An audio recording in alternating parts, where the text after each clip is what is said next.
কাটোয়াতে আছে প্রায় ৩০০ বছরের প্রাচীন এক জাগ্রত ডাকাত কালী মন্দির। স্থানীয়ভাবে যদিও তিনি পরিচিত ঝুপমা নামে। প্রায় ৩০০ বছরেরও বেশি আগে অজয় নদের ধারে ঝোপ জঙ্গল ঘেরা এই অঞ্চলে প্রাচীন নিম গাছকে কেন্দ্র করে ডাকাতেরা কালী পুজো করত।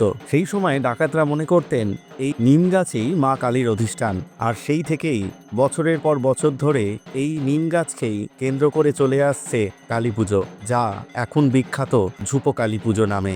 আজকে সেই মায়ের সন্ধ্যা আরতি দর্শন করুন।